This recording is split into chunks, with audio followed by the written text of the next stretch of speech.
Hello everyone, so welcome to our super learning platform. काफ़ी आपका स्वागत करते हैं हम मयंक। आज का दिन हमारे लिए बेहद खास है और आपके लिए भी खास है, क्योंकि आज हम लॉन्च करने जा रही हैं अपने वेबसाइट। अपना वेब पोर्टल हमारा लॉन्च हो रहा है, जिसपे आप सबको काफ़ी अच्छा अच्छा फीचर्स और मतलब कुछ बेस्ट फीचर्स है जो कि अभी तक बहुत ही कम वेबसाइट्स पे या फिर ऐप्स पे लर्निंग प्लेटफॉर्म्स पे आपको मिल रहा होगा। और हमारे ऐप के अंदर भी कुछ चेंजेस है, जैसे कि आपको लाइव डाउट पूछने के फीचर्स, आपको टीचर्स से इंटरेक्ट करने का फीचर्स, आप डायरेक्ट उनसे ही डाउट पूछिए मैसेजेस करके। हमारे एप्लीकेशन पे वो फीचर्स आ गई है। और हमारा वेबसाइट पे बहुत सारी तरह के फीचर्स है। आप क्विजेज अटेम्प्ट कीजिए, आपको वहाँ स्टडी जोन मिलेगा, आप उसमें जाके स्टडी कीजिए। आपको वेरियस टाइप से सपोर्ट्स मिल रहे होंगे वहाँ पे 24/7 का। आप 24 आवर्स आप में कभी भी आप डाउट पूछ सकते हैं। हमारा ये लाइव डाउट वाला फीचर हमें बेहद खास बनाता है इस पल को आपके साथ सेलिब्रेट करते हुए। और आज का लेक्चर तो वैसे ही काफी इंपॉर्टेंट है, क्योंकि आपने टाइटल भी देखा है, 10 most probable questions for organic chemistry in JEE 2021। So basically in 10 questions के जरिए हम पूरे के पूरे ऑर्गेनिक केमिस्ट्री की ओवरव्यू ले रहे होंगे और पूरे के पूरे ऑर्गेनिक केमिस्ट्री को हम समझ रहे होंगे। तो चलिए आज के इस वीडियो को शुरू करते हैं और हम देखते हैं कि इसमें इसके अंदर कौन से वो 10 क्वेश्चन है जिसके सबसे ज्यादा चांसेस है। कुछ मैं आपके साथ वैसे पॉइंट्स को भी डिस्कस कर रहा हूँ जो बहुत ज्यादा इंपॉर्टेंट है, जिसे हमें एक बार जरूर देख के जाना चाहिए अपने एग्जाम्स के पहले। तो नीट वाले बच्चे भी देख सकते हैं, क्योंकि ये क्वेश्चन एडवांस के तो है नहीं, मेंस के हैं, तो उनके लिए भी इंपॉर्टेंट हो सकते हैं, क्योंकि इस क्वेश्चंस को पूरे के पूरे ऑर्गेनिक में से निकाला गया है आपके बेहतरीन प्रिपरेशन के लिए, आपके बेहतरीन मार्क्स आने के लिए। तो चलिए देखते हैं कि हम और क्या क्या कर सकते हैं।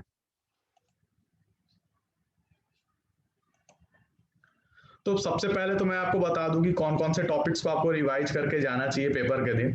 तो ये आप अगर एल्डिहाइड कीटोन देख रहे हैं, ये सब थोड़े इंपॉर्टेंट हैं और इनको इनमें से बहुत से हम अभी डिस्कस भी करेंगे। जैसे कि अगर आप एल्डिहाइड कीटोन देख रहे हैं तो आपको टॉलिन्स, फेलिंग्स और बेनेडिक्ट सॉल्यूशन के बारे में पता होना चाहिए। बेसिकली आपको ओवरव्यू होना चाहिए इनके बारे में। आपको पीसीसी, पीडीसी और जोन्स रिएजेंट के बारे में आपको ओवरव्यू होना चाहिए। आपको HiO4 MnO2 के बारे में ओवरव्यू होना चाहिए कि आखिर ये करते क्या है और इनका क्या काम होता है। आपको स्किप्स रिएजेंट के बारे में पता होना चाहिए कि इसके क्या काम है। बेसिकली अगर आपको इतना एल्डिहाइड कीटोन के अंदर पता है तो काफी अच्छा आप कर रहे हैं। आप एक बार इसे अपनी तरफ से भी देख सकते हैं। ईथर्स के अंदर आपको Williamson ether synthesis and HI cleavage, ये 2 पॉइंट्स है ईथर के अंदर, ये दोनों हमें पता होना चाहिए ईथर के लिए। अगर फेनॉल में देखें तो मोस्ट इंपॉर्टेंट आपके क्यूमीन हाइपर ऑक्साइड, यानी कि ये तो मतलब एग्जामिनेशन जेई मेंस का ये फेवरेट पॉइंट आता है और ये वो पूछते ही है। तो इस पॉइंट को हमें जरूर से जरूर देख के जाना चाहिए। दूसरी बात आती है हमारा राइमन टीमन रिएक्शन। राइमन टीमन रिएक्शन भी बहुत इंपॉर्टेंट है, जेई मेंस वालों ने कितनी बार इसे पूछ रखा है। आज कुछ क्वेश्चन हम उस पर डिस्कस भी कर रहे होंगे। न्यूट्रल FeCl3 टेस्ट, ये भी काफी इंपॉर्टेंट है उसके रिगार्डिंग। जेड एंड डस्ट, तो जेड एंड डस्ट के अंदर भी काफी इंपॉर्टेंट एक फेनॉल की रिएक्शन आती है, तो वो हमें देख के जाना चाहिए। बेसिकली आपको ये वाले पूरे रिएक्शंस कम से कम ऑर्गेनिक के एग्जाम जेई मेंस के एक दिन पहले आप इसे रिवीजन करके जरूर जाएं। देन हमारे पास आता है, चलिए आप कुछ क्वेश्चंस के जरिए देखते हैं कि कौन से वो 10 क्वेश्चंस है जिनके जरिए हम पूरी की पूरी ऑर्गेनिक केमिस्ट्री को रिवाइज कर रहे होंगे। तो सबसे पहला क्वेश्चन हमारे पास सीरीज में आता है, the major product of the following reaction.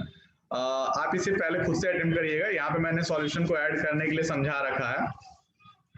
तो उस केस में हमारे पास अगर हमें ये कंपाउंड दिया गया है पीएच, सी के ऊपर Br, फिर सी के ऊपर Br, हमने पहले बोला है कि आपको एक्सेस एल्कोहलिक KOH यूज करना है। देन आफ्टर आप NaNH2 यूज कर रहे हैं और H3O+ यूज कर रहे हैं। तो बेसिकली हमको इसको देखते ही क्लिक करना चाहिए कि एल्कोहलिक KOH है, यानी कि ये हमें E2 करवाने के लिए बोल रहा है। तो जैसे ही अगर हम E2 करवाते हैं तो हम सिर्फ सीक्वेंसली लेके चलेंगे कि कैसे एक एक रिएक्शन को अगर हम तोड़ तोड़ के करेंगे तो वो ज्यादा इजी वे में हम कर पाते हैं उस क्वेश्चन को। क्योंकि ऐसे जो सीक्वेंस वाले क्वेश्चंस होते हैं इसमें थोड़ा हिंट लगना मुश्किल हो पाता है as compare to the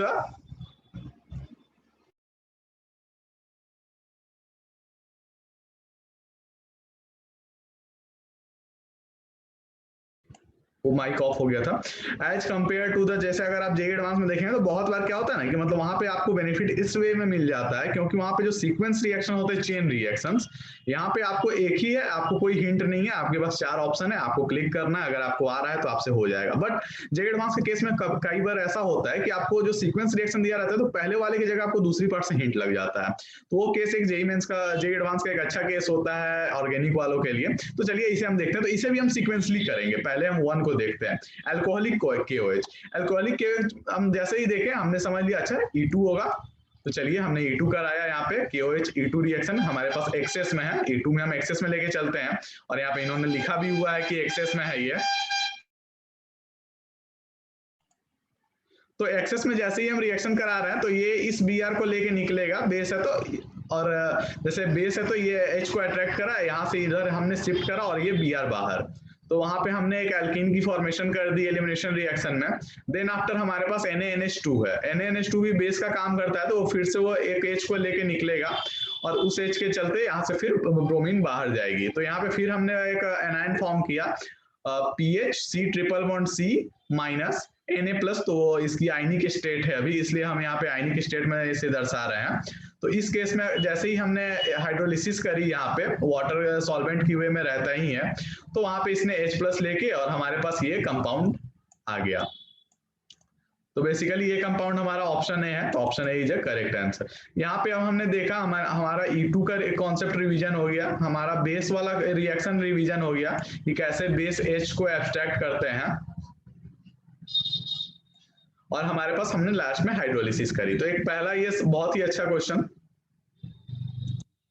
next हमारे पास क्वेश्चन आता है, ये हमारे पास क्वेश्चन है आपका लैंग्वेज प्रॉब्लम है। तो बेसिकली इस क्वेश्चन में हम क्या करते हैं, an organic compound X with molecular formula C6H10 when treated with HBr forms a gem dibromide. So the compound X upon warming with HgSO4 and dilute H2SO4 produces a ketone which gives a positive iodoform test. Then compound X is, यहाँ पे basically आपको बोल रहा है कि compound है जिसकी molecular formula C6H10 है। तो चलिए हमने कोई एक ऑर्गेनिक कंपाउंड मान लिया जिसकी फॉर्मूला C6H10 है, हमने उसकी रिएक्शन कराई HBr से, तो उन्होंने बोला कि हमारे पास जेम डाइब्रोमाइड आ रहा है। तो जेम डाइब्रोमाइड आने का मतलब एक कार्बन के ऊपर 2 ब्रोमाइड लग के आ रहे हैं, ठीक है। और यहाँ तक अभी तक रिएक्शन काफी अच्छी चल रही है, हमने लगाया। अभी हमें पता नहीं है कि आखिर वो कौन सा हो सकता है, कौन सी चेन हो सकती है। उसके बाद उन्होंने बोला कि जब कंपाउंड X की वार्म करते हैं HgSO4 H2SO4, यानी कि वो करवा रहे हैं यहाँ पे OMDM मरकरी सल्फेट के साथ, ये HgSO4 H2SO4 के साथ जब हम वार्म करते हैं तो एक कीटोन देता है जो पॉजिटिव आइडोफॉर्म टेस्ट देता है। यानी कि पॉजिटिव आइडोफॉर्म टेस्ट देने के लिए एक सबसे बड़ी कंडीशन होती है कि आपके पास एक मिथाइल ग्रुप वहां पे बगल में होना चाहिए कीटोन के साथ। अगर वो नहीं होगा उस केस में, तो उस केस में हमारे पास सही नहीं आ पाता है। तो बेसिकली उस केस में हम क्या करेंगे, इस केस में हमारे पास यानी कि आपको अगर आइडोफॉर्म टेस्ट पॉजिटिव मिल रहा है तो हमारे पास टर्मिनल पोजीशन पे कुछ फंक्शनल ग्रुप्स लगे होंगे, देखते हैं कि कौन से ग्रुप्स लगे हो सकते हैं।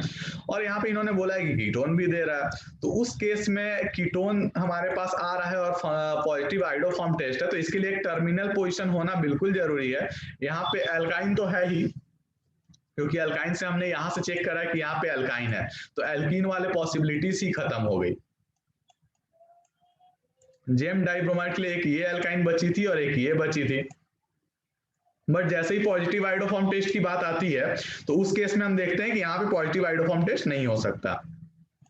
तो हमारा D will be the correct answer, क्योंकि यहाँ से ये पॉजिटिव आइडोफॉर्म टेस्ट दे सकता है, ये सारी कंडीशंस फुलफिल कर रहा है, तो उस केस में ये हमारे लिए बेटर ऑप्शन के रूप में आ सकता है। तो ये भी एक काफी इंपॉर्टेंट क्वेश्चन है। ऐसे क्वेश्चन से जेईई मेंस ने लगातार 3-4 सालों से पूछ रहे हैं, वो कम से कम 1 या 2 क्वेश्चन ऐसे वो दे देते हैं। तो इस क्वेश्चन को आप जरूर करके जाइए और ऐसे कुछ कॉन्सेप्ट्स को आप रिवाइज कर सकते हैं। अब हमारा जो नेक्स्ट क्वेश्चन आ रहा है, the correct order of basicity, ये बिल्कुल मतलब जेईई मेंस का आप कह सकते हैं बिल्कुल फेवरेट है, इसे पूछे बिना वो रह नहीं सकते हैं जेईई मेंस वाले। तो बेसिकली इस केस में वो क्या पूछना चाह रहे हैं आपसे, एमीन्स की बेसिसिटी कंपेयर करवा रहे हैं। बिल्कुल अच्छी बात है, एमीन्स की बेसिसिटी वो हमेशा पूछते हैं। तो यहाँ पे सीधी से हम नाइट्रोजन के लोन पेयर पे हम इसे फाइनलाइज कर देंगे। तो बेसिसिटी के लिए हम जानते हैं एक सबसे बड़ा क्राइटेरिया होता है लोन पेयर की सरफेस एरिया क्या होती है। तो बेसिकली जब सरफेस एरिया की बात आ रही होती है तो लोन पेयर के सरफेस एरिया कहाँ है, जैसे अब इस 2 वाले में देखते हैं तो ये तो इसके साथ लगा हुआ है कॉन्जुगेटेड रेजोनेंस में, इसकी लोन पेयर अवेलेबिलिटी ही नहीं है। वहां पे लोन पेयर की अवेलेबिलिटी होनी चाहिए। इस यहाँ पे भी लगा हुआ है बट यहाँ पे एक CH3 का एक्टिवेटिंग ग्रुप है तो इससे ये ज्यादा होगा, 2 से 3 ज्यादा है। अब हमारे पास यहाँ पे डीएक्टिवेटिंग है, डीएक्टिवेटिंग ग्रुप तो बेसिसिटी को ऐसे ही खत्म करता है, वो तो एसिडिटी की ओर उसे लेके चल जाता है। तो ये और यहाँ पे इसकी कॉन्जुगेशन भी है। और सबसे बड़ी बात यहाँ पे इसकी लोन पेयर की अवेलेबिलिटी 100% है। तो ये वाला परफेक्ट है, 1 हमारे पास सबसे आगे आ जाएगा यहाँ, यानी कि यहाँ पे है और यहाँ पे है। 1 के बाद हमारे पास कौन सा आता है, तो 1 के बाद हम देखते हैं या तो 2 आ सकता है नहीं तो 3 आ सकता है, क्योंकि यहाँ तो डीएक्टिवेटिंग ग्रुप है तो ये तो सबसे लास्ट में जाएगा, यानी कि 4 हमारे पास सबसे लास्ट में है। ठीक है, अब हम 2 और 3 में डिसाइड करना है तो 3 के पास CH3 ग्रुप लगी हुई है, यानी कि ये +M वाली ग्रुप है। +M आपकी एसिडिटी को बढ़ाती है, याद रखें, +M आपकी एसिडिटी को बेसिसिटी को बढ़ाती है। तो उस केस में 3 पहले फिर 2, जैसे कि हमने अभी देखा भी था, तो B will be the correct answer. यहाँ पे आपको ये फंसाना चाहते थे, वहां बेसिकली वो आपका चेक करना चाहते हैं कि आपको बेसिसिटी के बारे में कितना पता है, क्या आपको लोन पेयर की एबिलिटी के बारे में पता है, क्या आपको लोन पेयर के सरफेस एरिया वाले कॉन्सेप्ट्स के बारे में पता है, क्या आपको यहाँ पे उन्होंने आपकी सारी चीजें चेक कर ली, यहाँ पे उन्होंने आपकी GOC चेक कर ली है पूरी की पूरी, क्या आपको एक्टिवेटिंग ग्रुप डीएक्टिवेटिंग ग्रुप के बारे में पता है, क्या आपको +M इफेक्ट इन सब के बारे में पता है, या फिर उन्होंने आपको -I और -R ग्रुप्स दे दिए तो क्या आपको उनके बारे में पता है या नहीं, आपकी कॉन्सेप्ट्स वहां पे कितने अच्छे हैं। तो ये कॉन्सेप्ट चेक करने के लिए काफी अच्छा क्वेश्चन है। जैसे एक हमारे पास यहाँ पे पॉइंट आता है, ये एक पॉइंट है, काफी इंपॉर्टेंट पॉइंट है, इसे आप ध्यान रखिएगा। जैसे अगर आपको RC∠N देता है तो उस केस में क्या होता है कि वो अगर आपको RMGX के साथ रिएक्शन करवाता है एक्सेस कंडीशन में, तो पहले हमारे पास RC∠OR आता है, लेकिन अगर फिर से उसी के साथ उन्होंने रिएक्शन करा दिया अब RC∠OR के साथ, तो फिर हमारे पास उस केस में बन के आ जाता है RC, यानी कि हमारे पास 3 एल्काइल ग्रुप्स लग जाते हैं और अल्कोहल बन जाता है, यानी कि 3 डिग्री की अल्कोहल बन जाती है। तो ये काफी इंपॉर्टेंट पॉइंट हो जाता है उस केस में।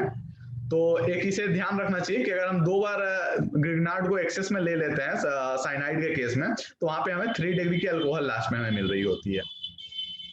तो एक इंपॉर्टेंट पॉइंट था, इसे मैंने सोचा डिस्कस कर लें आपके साथ। नेक्स्ट हमारे पास आता है कि compound which would undergo a reaction with ammonia by SN1 reaction. वो यहाँ पे SN1 मैकेनिज्म चेक करना चाह रहे हैं कि आखिर कौन से इसमें है कि जो SN1 मैकेनिज्म के साथ रिएक्शन करते हैं। तो सबसे पहली बात, SN1 मैकेनिज्म के लिए हमारे पास कार्बोकैटायन की हम स्टेबिलिटी देखते हैं बेसिकली वे में, हम अगर उसके देखते हैं तो स्टेबिलिटी देख के हम इसे बता सकते हैं।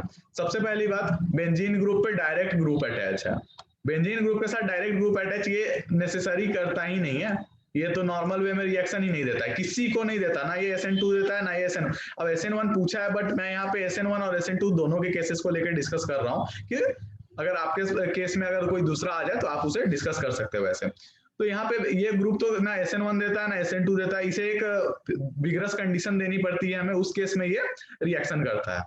तो चलिए वहां तक ठीक है, ये तो हो ही नहीं सकता। अब ये जो हमारे पास D ग्रुप आता है, B की बात करते हैं। B हमारे पास ना SN1 दे सकता है ना SN2 दे सकता है, आप बोलिएगा क्यों?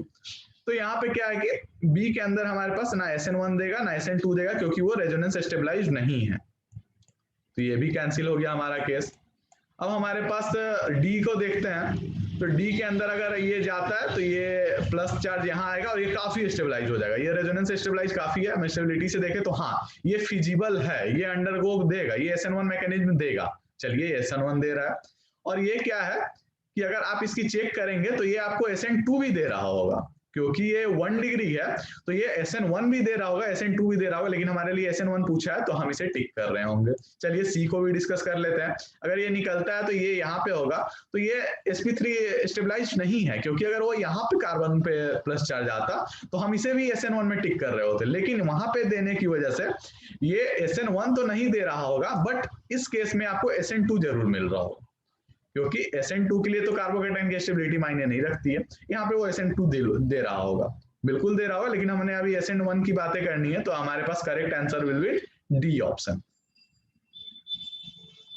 Now the fifth question we have the major product of the following reaction concentrated HNO3 concentrated H2SO4। यहाँ पे आपको उन्होंने नाइट्रेशन करवा दिया है, बट एक चीज का ध्यान रखना है। आप बोलोगे काफी सिंपल क्वेश्चन है, एक चीज का बस ध्यान रखिए, उसी की वजह से मैंने ये क्वेश्चन पिकअप किया है।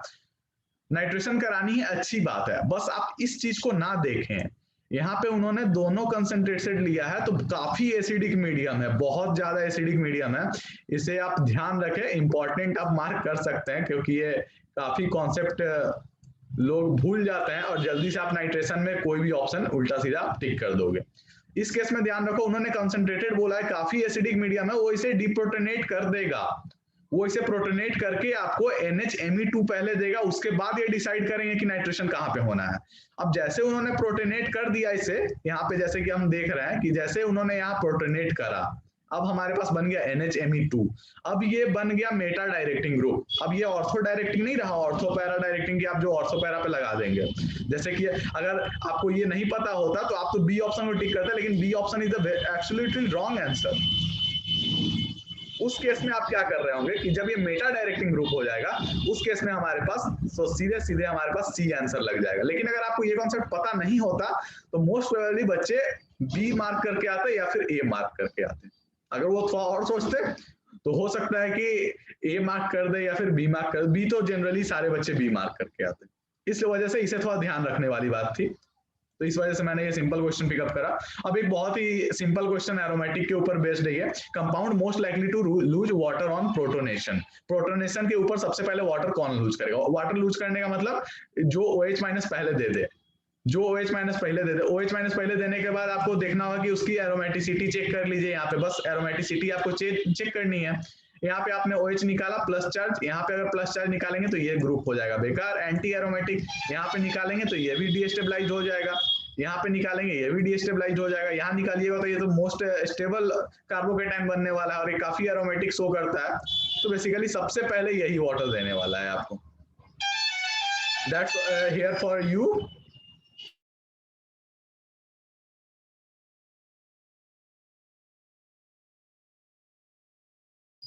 Now we have next question in the 4-iodo-1-butanol plus NaOH that gives B product of the above reaction। हमारे पास 4-iodo-butanol दिया है इन्होंने, तो हमने उसका स्ट्रक्चर बनाया, NaOH माइनस H2O हमारे पास क्रिएट हुआ, ONaI हमने यहाँ पे हमारा इंटरमीडिएट ये बना। उसके बाद जो हमारे पास ये रिएक्शन हो रहा है, तो हम जब यहाँ से NaI अब रिमूव करेंगे तो बहुत ही सिंपल क्वेश्चन, बस आपको रिंग को फॉर्मेशन करने, रिंग को जोड़ने आना चाहिए। बस उसी चीज को समझाने के लिए क्वेश्चन लिया था हमने और आपके पास बन के आ रहा होगा। बेस की कंडीशन आपको समझानी थी, option A will be the correct answer. Now we have the 8th question, काफी इंपॉर्टेंट क्वेश्चन और इसके साथ हम लोग काफी चीजें रिवाइज कर रहे होंगे। तो इस क्वेश्चन के कॉन्सेप्ट के जरिए हम लोग देख रहे होंगे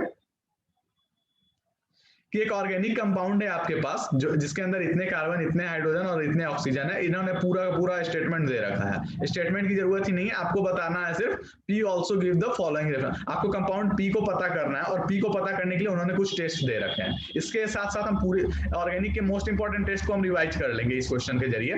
तो इस क्वेश्चन के जरिए आपको पहला टेस्ट उन्होंने दिया है AgNH3 सिल्वर मिरर टेस्ट के नाम से हम इसे जानते हैं, टॉलिंस टेस्ट। निगेटिव टेस्ट होने का मतलब एल्डिहाइड हमारे पास एब्सेंट है। चलिए एल्डिहाइड एब्सेंट है, पहला टेस्ट से ये कंफर्म कि पी के अंदर एल्डिहाइड तो नहीं है। एक्वस NaHSO3 के टेस्ट का मतलब व्हाइट एडक्ट आ रहा है, यानी कि या तो एल्डिहाइड हो सकता है या फिर मिथाइल कीटोन प्रेजेंट हो सकता है। अभी हमने ऊपर देखा कि एल्डिहाइड एब्सेंट है, यानी कि एल्डिहाइड तो नहीं है भाई, मिथाइल कीटोन हो सकता है। चलिए अभी तक एक प्रेजेंस आया, पी के अंदर मिथाइल कीटोन है। NaOI ALOPPT, यानी कि ये फिर कंफर्मेशन है, मिथाइल कीटोन के प्रेजेंट होने का कंफर्मेशन दे रहा है ये टेस्ट कि हमारे पास मिथाइल कीटोन प्रेजेंट है। अब हम उसी अकॉर्डिंग चेक करेंगे, पी के अंदर मिथाइल कीटोन प्रेजेंट है, ये उसकी कंफर्मेशन थी। ऊपर लगा कि हाँ है, कंफर्मेशन के लिए ये कंफर्मेशन टेस्ट हो गई। अब ट्रू फॉर DNP बता देता है कि PPT दे रहा है, यानी कि आपके पास एल्डिहाइड या कीटोन है। ऊपर हमने देखा है कि एल्डिहाइड नहीं है, तो यानी कि हमारे पास कीटोन है, यानी कि हमारे पास मिथाइल कीटोन होना नेसेसरी है। तो मिथाइल कीटोन के इस बात से हमें क्या पता चलता है? तो इस बात से हमें ये पता चलता है कि हमारे पास एक कीटोन है, यहाँ पे तो एल्डिहाइड है तो ये तो होगा नहीं, मिथाइल कीटोन यहाँ पे नहीं है, मिथाइल कीटोन यहाँ पे नहीं है, मिथाइल कीटोन यहाँ पे। That will be the right answer. So और उन्होंने जैसे कि परसेंटेज बोला था, तो उससे आप चेन की लेंथ का पता कर सकते हैं कि उन्होंने लेंथ क्या रखी थी चेन। ठीक, then we have the next question. So which of the following reaction, ये आपकी पूरी की पूरी नेम्ड रिएक्शन को ये क्वेश्चन आपको निपटा देगा। अगर आपने नेम्ड रिएक्शन करी है तो ये क्वेश्चन आपको काफी इजी लगने वाला है अभी। जैसे कि इसके अंदर हम लोग अभी जो देख रहे होंगे, तो ये बेसिकली आपकी पूरी की पूरी नेम रिएक्शन के इंपॉर्टेंट पॉइंट्स को आपको यहाँ पे डिस्कस कर लेगा। तो इस केस में हमें क्या करना है कि बेंजीन है, COHCl एनाइड्राइड HCl3, ये काफी देखा देखा सा आपको रिएजेंट लगना चाहिए क्योंकि काफी इंपॉर्टेंट है गेटरमैन कोच रिएक्शन। इसकी एक मैं आपको ट्रिक बता देता हूँ। गेटरमैन कोच में आखिर जैसे आपको पता चल गया, अच्छा ये है, आपको यहाँ तो प्रोडक्ट दे रखा है तो उन्होंने इनकरेक्टली मैच पूछा है। अगर आपको नहीं दिया रहता तो आप क्या प्रोडक्ट बनाते हैं, गेटरमैन कोच है, लास्ट में हम कोच देख रहे हैं कि ये हटाइए, CHO बचा, आप CHO लगा दीजिए बेंजीन पे, that is the Gattermann coach reaction. ये एक जल्दी से करने की ट्रिक हो सकती है मेंस के अंदर, एडवांस के अंदर आप इसे ना लगाएं, मेंस के अंदर आप देख के टिक करने के लिए इसे यूज कर सकते हैं, ये करेक्ट है। और सेकंड हम देखते हैं CH3NH2 CHCl3 3KOH, ये हमारी carbyl amine reaction, most important reaction carbyl amine reaction, बिल्कुल सही की सही दी रखी है इन्होंने। आइसोसाइनाइड बनाया, KCl बनाया, 3H2O बनाया, बिल्कुल सही रिएक्शन है। हमारे पास यहाँ पे डार्जन्स प्रोसेस SO2 गैस इवॉल्व होती है, बिल्कुल सही, HCl गैस इवॉल्व हुई फ्यूम्स के रूप में, और यहाँ पे OH की जगह सब्स्टिट्यूट हो गई Cl, बिल्कुल सही, ये भी करेक्ट है, ये भी करेक्ट है, ये भी करेक्ट है। गलत ऑप्शन है ये। अब बोलिए क्यों? क्योंकि कोल्वेज रिएक्शन में मेजर प्रोडक्ट यहाँ पे ऑर्थो बनेगा और इन्होंने ऑर्थो को नहीं दिखाया है। प्रोडक्ट पैरा भी बनता है, पैरा मेजर नहीं होता है, हमें इनकरेक्ट पूछा है तो उन्हें ऑर्थो दिखाना चाहिए था। यहाँ पे इसके साथ ये हाइड्रोजन बॉन्डिंग करके स्टेबिलिटी होती है, इसलिए ये यहाँ पे मेजर प्रोडक्ट हो जाता है, दैट्स द रीजन। सो ये वाला आपका आंसर हो जाएगा इनकरेक्टली मैच्ड। हमारे पास लास्ट क्वेश्चन हमारा आता है, जैसे कि हम इसे देख सकते हैं अभी, काफी अच्छा रिएक्शन, ये आपके JEE मेंस 2019 में आया था ये क्वेश्चन, और 2018 में सिमिलर टाइप है, मतलब ये वो पूछ लेते हैं कि 1 2 3 4 है, आप इसे ऑर्डर में सजा दीजिए। तो ऑर्डर में सजाने का बेसिकली मतलब ये होता है कि आप इसे ऑर्डर में जब सजा रहे होंगे तो उस केस में आपको इन्होंने 4 रिएजेंट्स दिए हैं, आप इसे उनको फाइनल प्रोडक्ट बना के दिखा दीजिए। तो जब आप फाइनल प्रोडक्ट बना रहे हैं तो हमने जैसे कि अगर लिया तो सबसे पहले हमने ले लिया, फर्स्ट को हम लिए CH3MgBr, सबसे पहले हमने उसे यूज करा, हमने ये फॉर्मेशन कर दी, आप ये बना देंगे। उसके बाद आप यूज करेंगे फोर्थ, इसकी कर दीजिए आप H+ के साथ रिएक्शन, आपने वहां पे एल्कीन की फॉर्मेशन की। एल्कीन की फॉर्मेशन के बाद आप यहाँ पे कर रहे हैं, आप उनका क्या कहते हैं, आप उनकी करवा दो, ऑक्सीडेशन करवा दो, हाँ आप उनकी करवा दो KMnO4 के साथ रिएक्शन। KMnO4 के साथ आप इसकी आप जब इस बॉन्ड को तोड़ेंगे तो यहाँ पे आप उसे कोल्ड डाइल्यूट लिया है आपने, हॉट अगर लेते हैं ये रिंग को ब्रेक कर देता, आपने कोल्ड लिया, उसने बस बॉन्ड को ब्रेक करा, 2 OH लगा दिए। उसके बाद हम यहाँ पे कर रहे हैं ऑक्सीडेशन। तो CrO3 की रूल होती है कि अगर उसे 1 डिग्री कार्बन देता है तो उसे एल्डिहाइड या एसिड तक ले जाके वो छोड़ता है, 2 डिग्री कार्बन रहता है तो उसे कीटोन तक ले जाके छोड़ता है, 3 डिग्री के साथ वो ऑक्सीडेशन नहीं देता है, उतनी उसकी ताकत नहीं। यहाँ पे हमारे पास ये 3 डिग्री था और ये हमारे पास 2 डिग्री था, तो 2 डिग्री को तो हमने देखा कि कीटोन तक ले जाता है, 1 डिग्री होता तो एल्डिहाइड एसिड तक ले जाता, लेकिन 2 डिग्री है तो उन्होंने कीटोन तक ले गया, जो हमारा मेजर जो हमने प्रोडक्ट हमें बनाना था।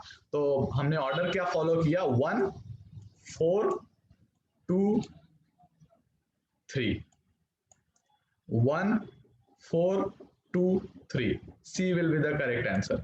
सो हमने बहुत ही अच्छे क्वेश्चंस के साथ पूरी की पूरी ऑर्गेनिक केमिस्ट्री को रिवाइज करा है, तो काफी अच्छा लगा होगा आपको भी इस क्वेश्चंस को करके। काफी हमने पॉइंट्स डिस्कस करे, खासकर आप वो पॉइंट्स को जरूर देख के जाइए, फेनॉल्स के लिए, एल्डिहाइड कीटोन्स के लिए, और थर्ड आपको ईथर के लिए, उन पॉइंट्स को जरूर एग्जाम के एक दिन पहले देख के जाइएगा, काफी हेल्प करेगी आपको वो पॉइंट्स। तो चलिए, थैंक यू फॉर वॉचिंग, आप सबका एग्जाम बहुत ही अच्छा जाए, आपकी प्रिपरेशन काफी अच्छी चले, थैंक यू।